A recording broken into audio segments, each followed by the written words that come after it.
Hello everyone. Today let's look at the 汉字 structure and writing logic. 汉字的结构和书写逻辑。Here 结构 means the structure. 书写逻辑 means the writing logic. This is the most important part when you learn Chinese character.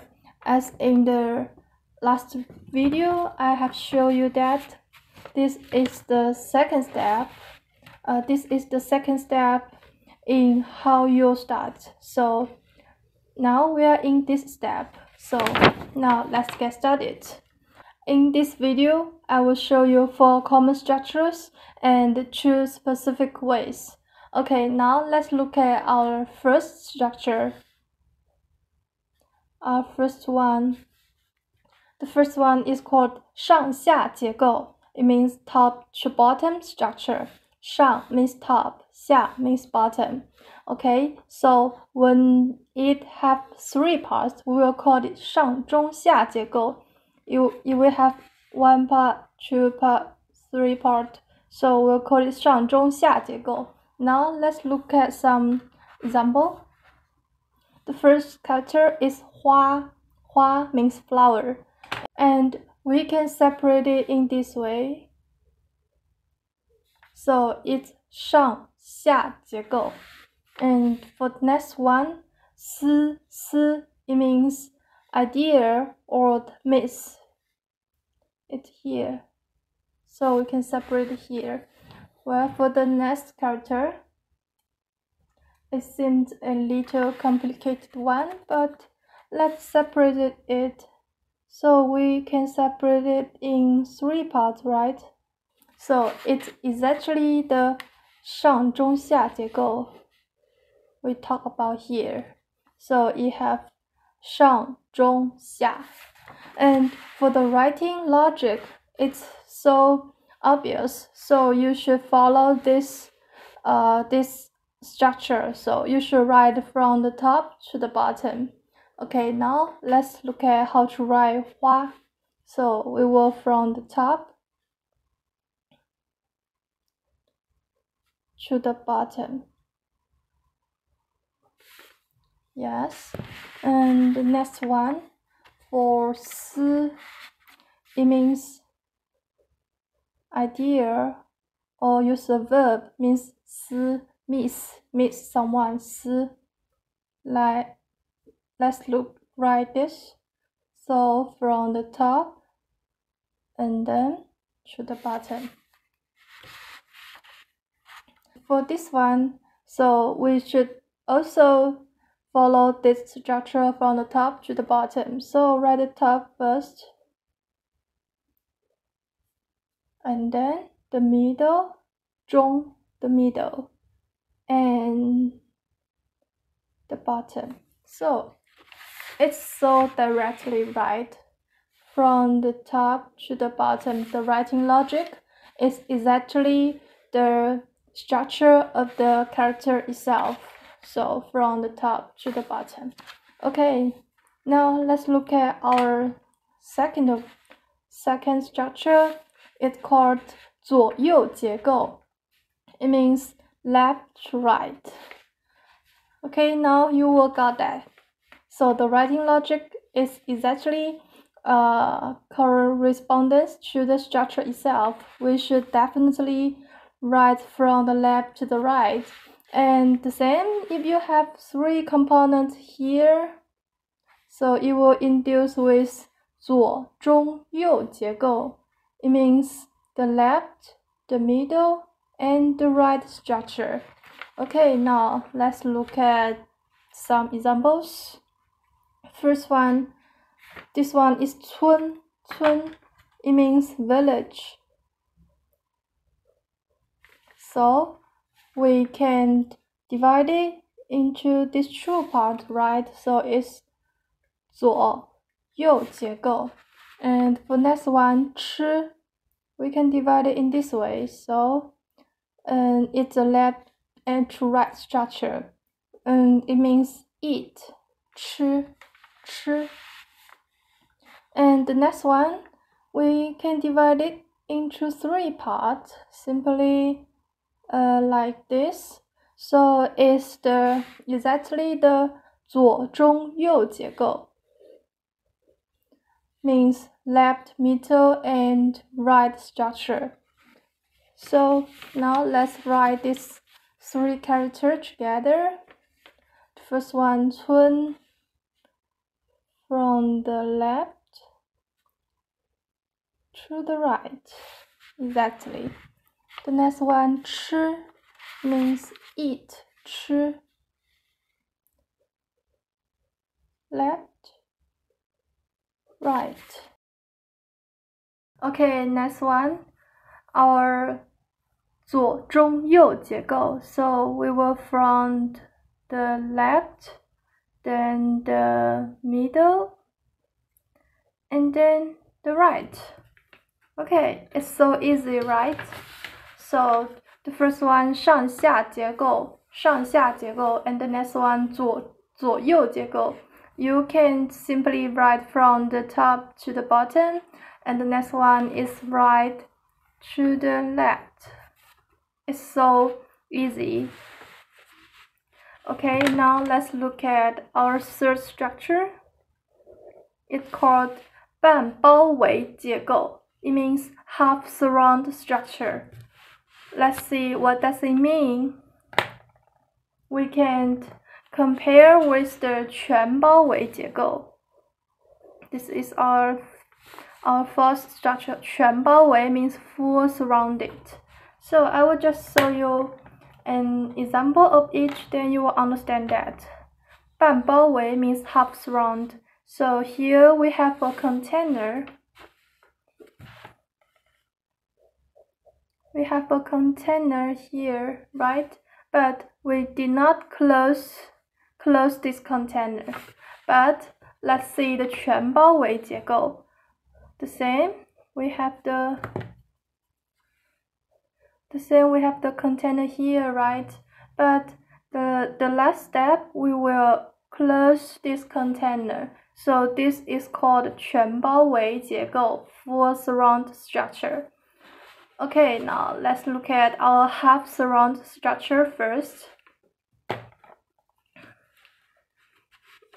For this structure, the writing logic is first you should create the container first, then write the inside one.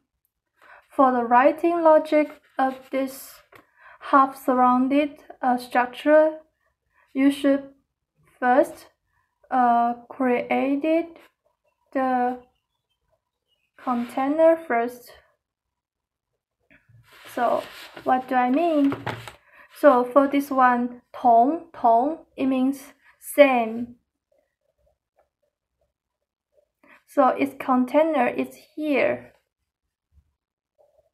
We should first create this container, then write the inside part.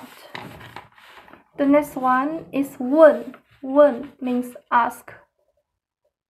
So the same logic. We create the container here. Its container is a 门. It's a door container, right? So the next we write the inside one. The next one is 包.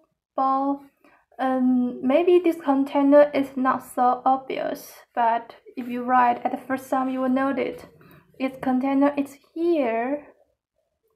So it's half surrounded. You did not surround it this way, or you did not close the container.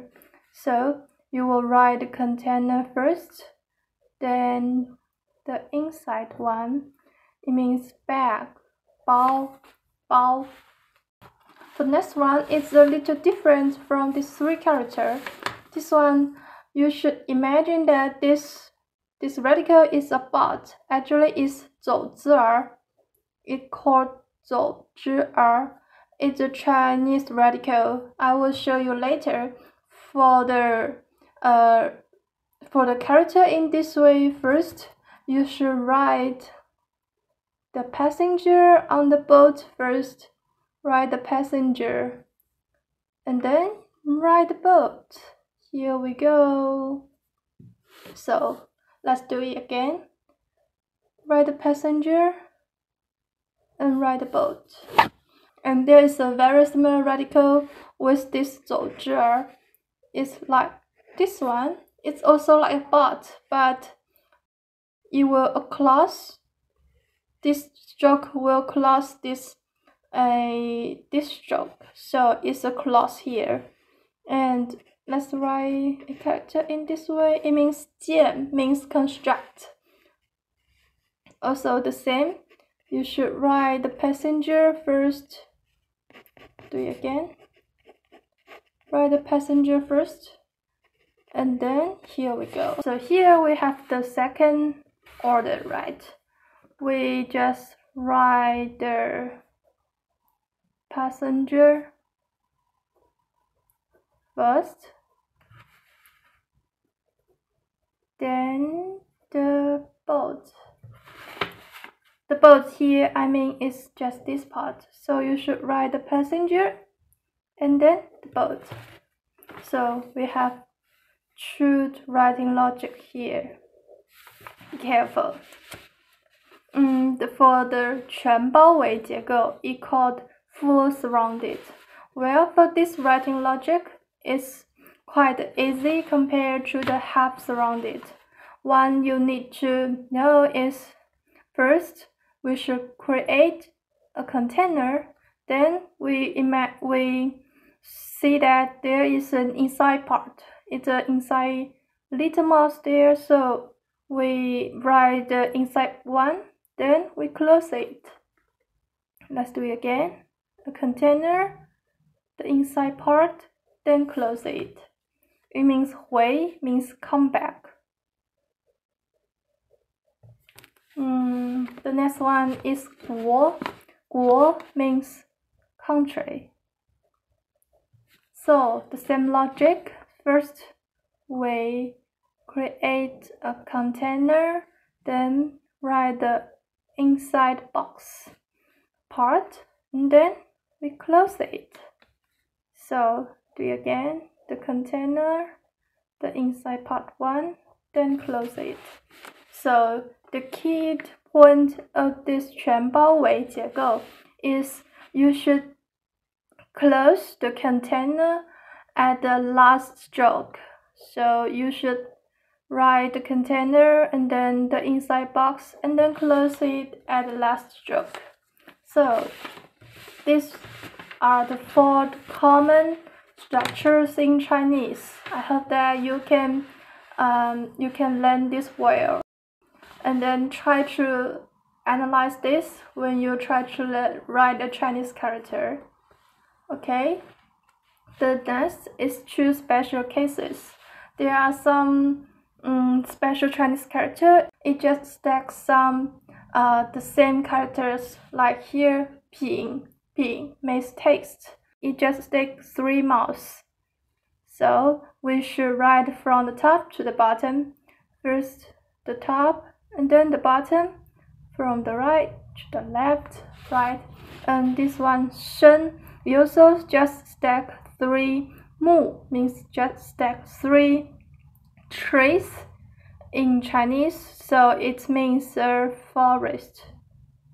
So the logic we write here is also very straightforward.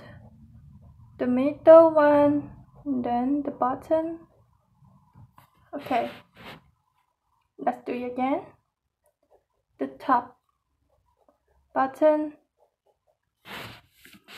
So, and the next one is some simple characters. It means that you cannot divide it into 2 parts. So for all these characters, it's quite important because a lot of Chinese characters were just made of these simple characters. Or let's take an example for this 回. Actually, it's just 2 mouse, right? A big mouse and a small mouse. So for some simple characters, you should try to remember the stroke itself and practice more. For this one, 米 means rice. So we will write in this order. 点点横竖撇捺. And for this one, 日 means sun. So we will write from the here and then here. So that all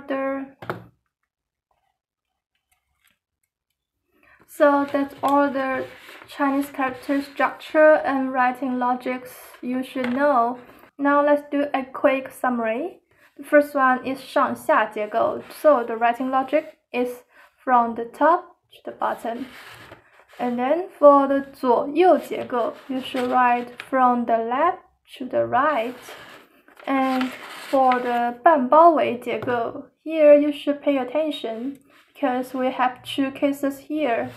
For this common container, you should create the container first and then write the inside part. But for the container like a boat here, you should write the passenger first. I will call this part, it's the passenger. So you should write the passenger first and then the boats go.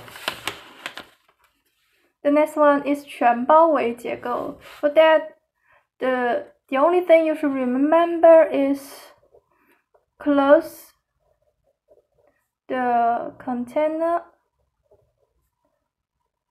at the last stroke.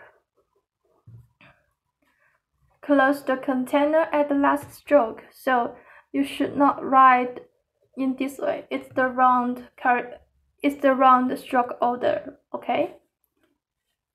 For the specific case, yes, it is a very common phenomenon in the Chinese character. So this is also quite straightforward. And for the simple characters, it's so easy to write, so don't worry. Okay, that's it. I hope that you have a basic idea of this